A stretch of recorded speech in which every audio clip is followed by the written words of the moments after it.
राजस्थान के स्वास्थ्य मंत्री रघु शर्मा हमारे साथ, हम उन्हीं से बातचीत करते हैं। सर, एक और नई गाइडलाइन जारी की है, लोगों की जान बचाना। मुख्यमंत्री जी पहले ही कह चुके हैं, आप पहले ही कह चुके हैं, बहुत प्राथमिकता हमारी। जिस तरह से पॉजिटिव केसेस की संख्या बढ़ रही है, पिछले 15 दिन का ट्रेंड अगर हम देखते हैं, फरवरी में 60 केसेस थे, 21 मार्च से लेके और अब तक 1729 केस हो गए, हर रोज बढ़ रहे हैं।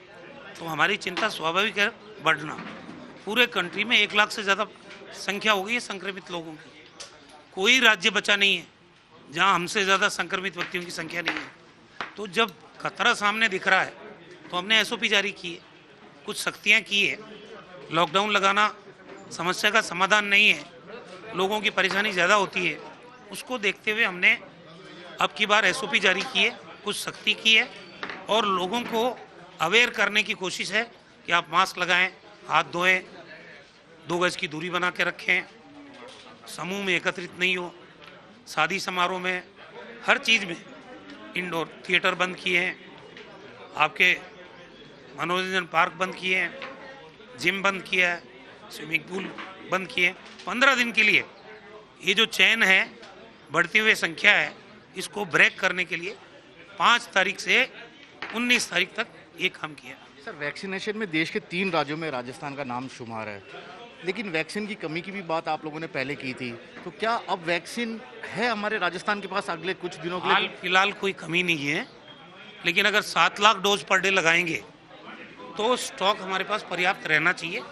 मुझे उम्मीद है कि भारत सरकार ये स्टॉक हमको नियमित रूप से उपलब्ध कराती रहेगी।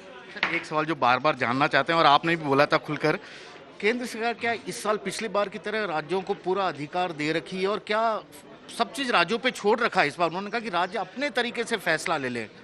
क्या ये आसान काम होगा सर?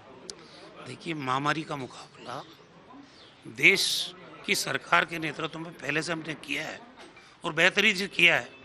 तो अच्छा तो यही रहेगा कि एसओपी जारी हो तो पूरे देश के लिए जारी हो, जो कदम उठाए जाएं पूरे कंट्री के लिए उठाए जाएं, क्योंकि अकेले राजस्थान में तो केसेस है नहीं, सारे राज्यों में केसेस बढ़ रहे हैं, पूरे कंट्री में 1 लाख से ज़्यादा हो गए।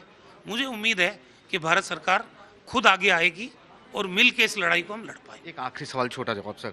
सर, जो नया वेरिएंट है उसकी जांच को लेकर काफ़ी बात भी उठती रही है। क्या राजस्थान में नया वेरिएंट प्रवेश कर चुका है? दूसरी लहर की तो बात हो रही है, और क्या जांच की फैसिलिटी हम लोगों के पास है? अभी हमारे पास जांच की फैसिलिटी नहीं है।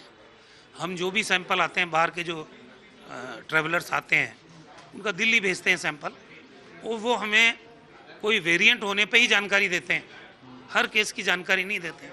तो हमने तय किया है कि उनसे रिक्वेस्ट की जाए कि हमारे को हर जो भी सैंपल हम भेजें उसकी वस्तुस्थिति से हमको अवगत कराओ। राजस्थान के स्वास्थ्य मंत्री रघु शर्मा साफ तौर पर कह रहे हैं कि जो नया वेरिएंट है उसकी जांच के लिए दिल्ली को भेजे जाने वाले सभी सैंपल की रिपोर्ट मांगी जाएगी। इसके अलावा यहाँ लैब भी बनाया जाएगा, और जहाँ तक लोगों की बात है, लोगों से अपील की जा रही है कि वे कोरोना प्रोटोकॉल का पूरी तरह पालन करें, वरना सरकार और भी सख्त कदम उठा सकती है। फिलहाल तो राजस्थान में लॉकडाउन नहीं लगेगा, यह कहना है राजस्थान के स्वास्थ्य मंत्री का। कैमरामैन दिनेश कुमावत के साथ श्रीवत्सन, जयपुर, न्यूज़ 24।